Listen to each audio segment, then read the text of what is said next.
lang sa mundo. Ang Pinas sa inyo'y saludo. Malawak man ang daigdig, malayo ka man kababayan, sa kalungkot ay huwag pagkakain. Ang Pilipino, saan man sa mundo, ang Pinas sa inyo'y saludo. Malawak man ang daigdig, malayo ka man kababayan, sa kalungkot ay huwag pagkakain.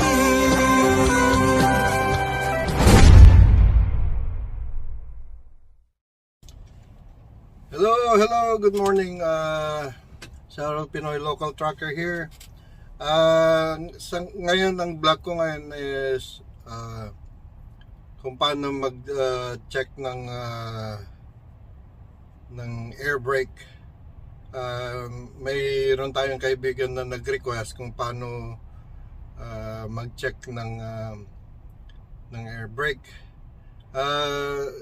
Sa ano ko, maraming version kung paano ng air brake. Pero ang ginagawa ko, papakita ko sa inyo kung paano ginagawa. Alright guys, bago lahat, mega love shoutout sa lahat. Nangungunang may kapal. Pangalawa, Idol Jeff. Kung hindi dahil sa'yo, hindi ako magbablog. Ikaw ang inspirasyon namin. Pangatlo, ang aking pamilya, mga ating subscribers. Hello po, good morning. It's Seattle, Washington time. It's 8:03 a.m. Ngayon ko lang ibablog to kasi kanina meron tayong rush na delivery. Pero ngayon, ang vlog natin is how to check an air brake. Alright, samahan nyo ko guys kung paano mag-check ng air brake. Papakita ko sa inyo muna kung anong klaseng mga canister ng brakes. Meron double canister, meron single. Sa steer tires, meron single canister air brake. Tapos sa mga sa mga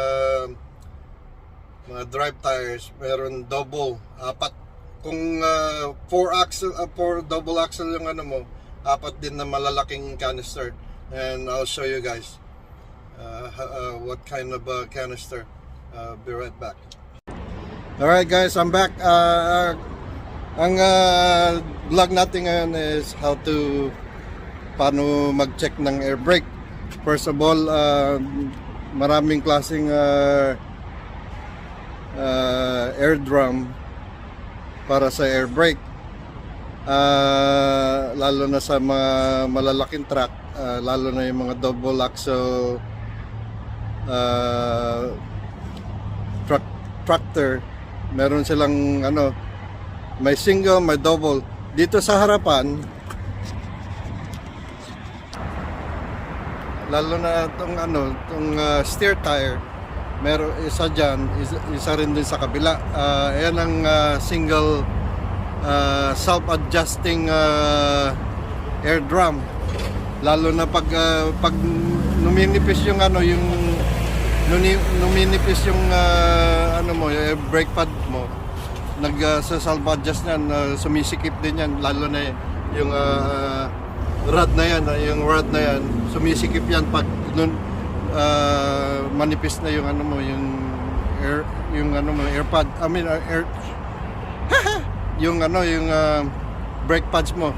So diyan single lang dito sa harapan sa steer tires.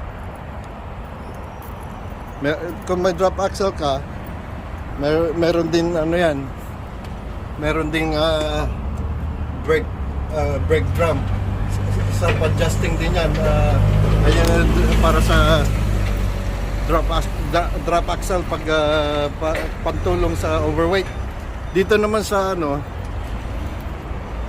ayun yung malaking air drum, double drum yan, brake drum. Isa dyan, isa doon sa kabila. Ayun o, yung kung nakikita nyo isa doon. Tapos dito rin sa likod, dalawa rin. Ayan, saka yung isa doon sa kabila. Ayan ang mga self-adjusting drum pag manipis na yung ano mo. Pag if your brake pads are getting thinner. Ayun ang ano. Tapos kung paano i-check yung air mo, I'll show you. Bago ang lahat guys, there's two knob for the air brake, one for the trailer and one for the parking brake. Yung red is for the trailer brake. Kung meron if you're pulling a trailer, you need the red knob. Pero pag kagaya ng mga single tractor na walang trailer hookup, ayan lang ang ano, yung yellow. Ayan lang ang knob ng brake, air brake. So there's two sa mga air brake kasi dalawang klase, mayroon para sa trailer, mayroon para sa tractor only. Pero kagaya ng request ng isang kaibigan, yung yellow lang ang knob ng ano, ng bus, yung yellow bus. Kahit anong bus, ayan yung ano, yung yellow knob. Bago ang lahat,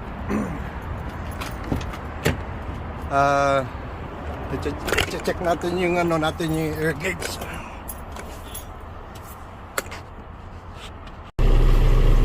Ayan po yung ano, yung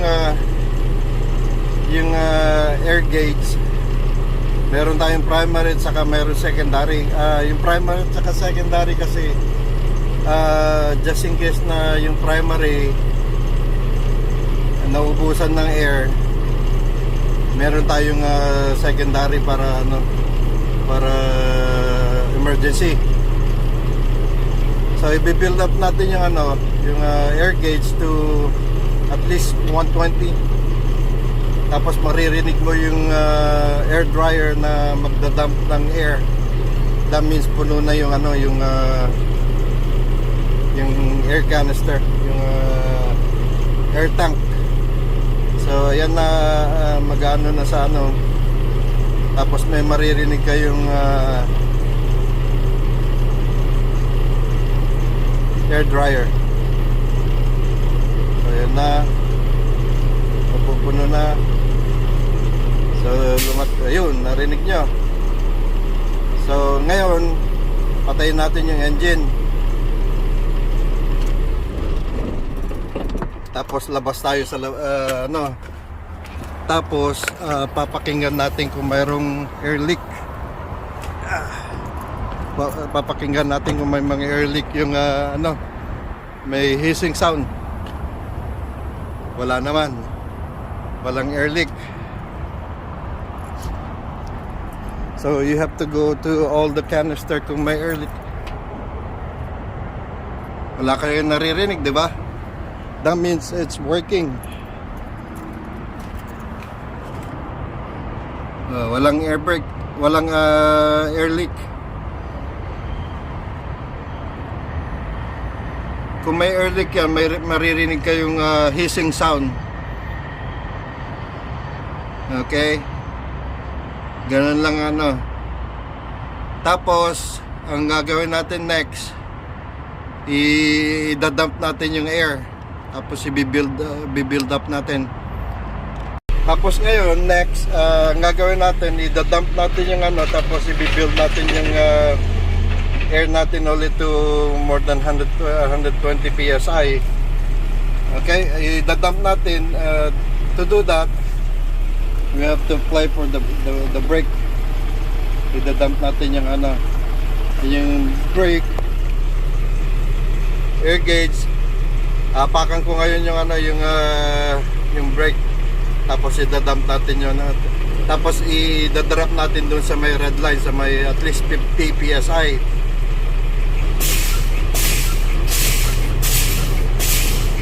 Tapos naririnig yung tunog na, ayan. That means nakalagay secondary air pressure, lead compressor 1 inspector leak. Tapos ngayon i-build natin yung air to 120 again. Tapos lalabas tayo ulit kung may maririnig tayong air leak. Kung wala tayong maririnig na hissing sound, that means we're okay. So we're building okay. Tapos that means yung secondary okay kasi tumataas din. Kung may air leak yan, nag-steady yan sa baba sa yung secondary. So yan, nagbi-build na yung primary natin, pati yung secondary gauge tumataas din. Pag nag-ano yan, pag isa sa gauge yung yung arrow, yung dalawang kamay, pag bumagsak sa that means meron tayong leak, lalo na sa primary. Kung may yung primary bababa doon sa may 50 psi or sa red line, yung mga red, that means may air leak. Pero sa ngayon wala naman air leak kasi tumataas yung gauge natin to 120. I-build natin ulit to 120. Tapos maririnig mo yung air dryer ulit. Alright? Pagka maririnig nyo yung pag 120 na, yan yung magba 120 na, maririnig nyo yung yung air dryer. Alright? Maririnig nyo yun, narinig nyo. Alright, so labas tayo uli, patayin natin yung engine, tignan natin kung may mga air leak, kung may hissing sound. Alright, wala naman tayong naririnig na hissing sound, no? Punta tayo dun sa kabila.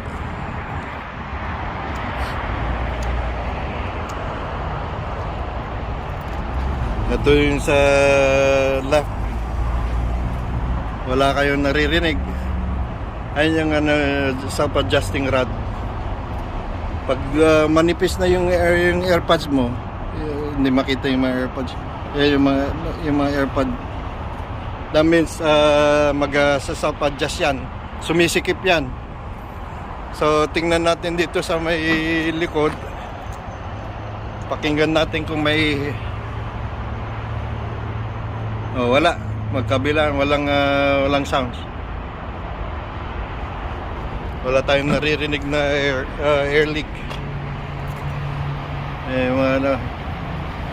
Ayun guys, ganyan lang mag-check ng air brake. Kasi kailangan natin mag-check ng air brake for our safety. Kasi pag tumatakbo tayo, sa freeway or sa highway, kailangan maano yung brake natin kasi safety natin eh. So ganun lang ang mag-check guys. Kung may air leak yung mo,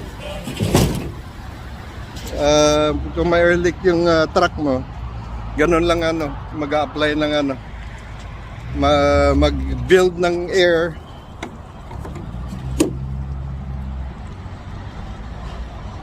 Kung paano check yung air brake mo kung may air leak.